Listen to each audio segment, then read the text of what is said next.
Shalom, baik, saya akan kembali membacakan Injil firman Tuhan pada hari ini, yaitu Matius yang ke-11 dan Matius yang ke-12. Matius 11. Setelah Yesus mengakhiri pesannya kepada ke-12 muridnya, pergilah ia dari sana untuk mengajar dan memberitakan Injil di kota-kota mereka. Yesus dan Yohanes Pembaptis. Di dalam penjara, Yohanes mendengar tentang apa yang dikerjakan Kristus, lalu menyuruh murid-muridnya bertanya kepadanya, "Engkaukah dia yang akan datang itu, atau haruskah kami menantikan orang lain?" Yesus menjawab mereka, "Pergilah dan beritakanlah kepada Yohanes apa yang kamu dengar dan kamu lihat.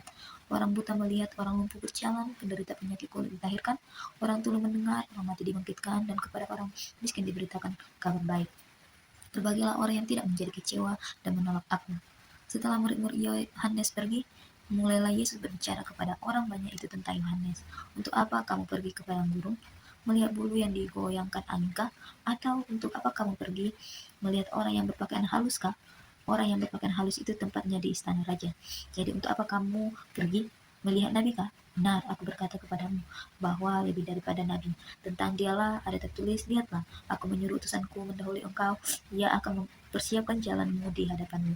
Sesungguhnya aku berkata kepadamu, di antara mereka yang dilahirkan oleh perempuan tidak pernah tampil seorang yang lebih besar daripada Yohanes Pembaptis, namun yang terkecil dalam kerajaan surga lebih besar daripada dia.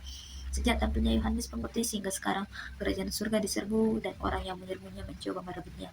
Sebab semua kitab, nabi-nabi dan Taurat bernubuat hingga tampilnya Yohanes. Dan jika kamu mau menerimanya, dialah Elia yang akan datang itu. Siapa bertelinga hendaklah ia mendengar. Dengan apakah akan kuumpamakan orang-orang zaman ini?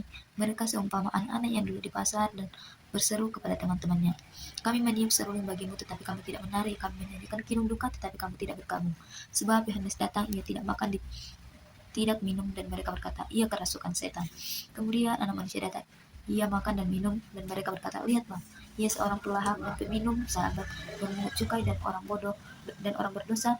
Namun hikmat itu dibenarkan oleh apa yang dikerjakannya." Yohanes mengancam beberapa kota. Lalu Yesus mulai mengancam kota-kota yang tidak bertobat, sekalipun di situ ia paling banyak melakukan mujizat-mujizat nyata.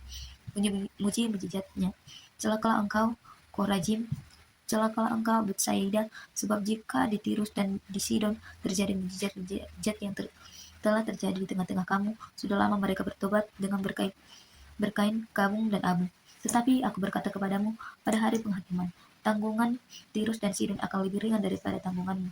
Adapun engkau, Kapernaum, apakah engkau akan dinaikkan sampai ke langit? Tidak, engkau akan diturunkan sampai ke dunia orang mati. Sebab jika di Sodom terjadi mujizat-mujizat yang telah terjadi di tengah-tengah kamu, kota itu tentu masih ada sampai hari ini. Tetapi aku berkata kepadamu, pada hari penghakiman tanggungan tanah Sodom akan lebih ringan daripada tanggunganmu." Ajakan Yerusalem. Pada waktu itu berkata Yesus, "Aku bersyukur kepadamu, Bapa, Tuhan langit dan bumi, karena semuanya itu engkau sembunyikan bagi orang bijak dan orang pandai, tetapi engkau nyatakan kepada orang kecil. Ya Bapa, itulah yang berkenan kepadamu. Semua telah diserahkan kepadaku oleh Bapakku, dan tidak seorang pun mengenal anak selain Bapa, dan tidak seorang pun mengenal Bapa selain anak, dan orang yang kepadanya anak itu berkenan mengungkapkannya. Marilah kepadaku semua yang letih, lesu, dan berbeban berat, aku akan memberi kelegaan kepadamu. Pikulah aku yang kupasan dan belajarlah dariku, karena aku lemah lembut dan rendah hati, dan jiwamu akan mendapat kelegaan. Sebab ku yang kupasang itu menyenangkan, dan bebanku pun ringan. Dalam Matius yang ke-12, murid-murid memetik gandum pada hari Sabat. Pada waktu itu, pada hari Sabat, Yesus berjalan melewati ladang gandum. Karena lapar, murid-muridnya mulai memetik bulir gandum dan memakannya. Melihat itu berkatalah orang-orang Farisi kepadanya, "Lihatlah, murid-muridmu melakukan sesuatu yang tidak diperbolehkan pada hari Sabat." Jawabnya kepada mereka, "Tidakkah kamu baca apa yang dilakukan Daud ketika ia dan orang-orang yang menyertainya lapar? Bagaimana ia masuk ke dalam rumah Allah dan bagaimana mereka makan roti saja yang tidak boleh dimakan, baik oleh dia maupun oleh mereka yang menyertainya, kecuali oleh imam-imam. Atau tidakkah kamu baca dalam kitab Taurat bahwa pada hari Sabat imam-imam melanggar kekudusan Sabat di dalam bait Allah namun tidak bersalah? Aku berkata kepadamu, di sini ada yang melebihi bait Allah. Sekiranya kamu mengerti maksud firman ini, yang kukehendaki ialah belas kasihan dan bukan persembahan, tentu kamu tidak menghukum orang yang tidak bersalah. Sebab anak manusia adalah Tuhan atas hari Sabat." Yesus menyembuhkan orang pada hari Sabat. Setelah pergi dari sana, Yesus masuk ke rumah ibadah mereka. Di situ ada seorang yang tangannya mati sebelah. Untuk dapat menuntun Yesus, mereka bertanya kepadanya, "Bolehkah menyembuhkan orang pada hari Sabat, Yesus berkata kepada mereka, "Jika seorang dari antara kamu mempunyai seekor domba dan domba itu terjatuh ke dalam lubang pada hari Sabat, tidakkah ia akan mengambil dan mengeluarkannya? Bukankah manusia jauh lebih berharga daripada domba? Karena itu boleh berbuat baik pada hari Sabat." Lalu kata Yesus kepada orang itu, "Ulurkanlah tanganmu." Orang itu pun mengulurkannya, maka pulihlah tangannya itu dan menjadi sehat seperti tangan yang lain. Lalu keluarlah orang-orang Farisi itu dan membuat rencana untuk membunuh dia. Yesus, hamba Tuhan. Yesus mengetahui hal itu lalu menyingkir dari sana. Banyak orang mengikuti dia dan ia menyembuhkan mereka semua. Ia dengan keras melarang mereka memberitahukan siapa dia, supaya digenapi firman yang disampaikan melalui Nabi Yesaya. "Lihatlah, itu hambaku yang kupilih, yang kukasihi, yang kepadanya jiwaku berkenan. Aku akan menaruh Rohku ke atasnya, dan ia akan menyatakan keadilan kepada bangsa-bangsa. Ia tidak akan berbantah dan tidak akan berteriak, dan orang tidak akan mendengar suaranya di jalan-jalan. Buluh yang patah terkulai tidak akan diputuskannya, dan sumur yang pudar nyalanya tidak akan dipadamkannya, sampai ia menjadikan keadilan itu menang. Padanya bangsa-bangsa akan berharap." Yesus dan Beelzebul. Kemudian dibawalah kepada Yesus seorang yang kerasukan setan. Orang itu buta dan bisu. Lalu Yesus menyembuhkannya sehingga orang bisu itu berkata dan melihat. Maka terjebaklah sekali dan orang banyak itu katanya, "Apakah dia ini anak Daud?" Namun ketika orang Farisi mendengarnya, mereka berkata, "Orang ini mengusir setan dengan kuasa Beelzebul, pemimpin setan."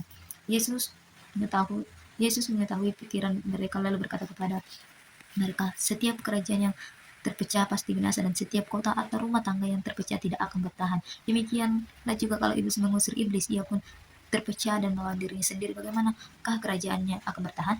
Jadi, jika aku mengusir setan dengan kuasa Beelzebul, dengan kuasa siapakah pengikut-pengikutmu mengusirnya? Karena itu merekalah yang akan menjadi hakimmu.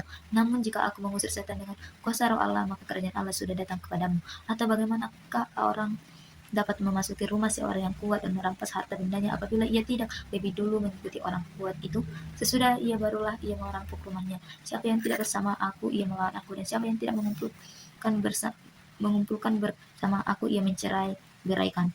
Karena itu aku berkata kepadamu, semua dosa dan hujat manusia akan diampuni, tetapi hujat terhadap Roh Kudus tidak akan diampuni. Apabila seorang mengucapkan sesuatu menentang anak manusia, ia akan diampuni. Tetapi jika ia berkata-kata menentang Roh Kudus, ia tidak akan diampuni, baik di masa ini maupun di masa yang akan datang.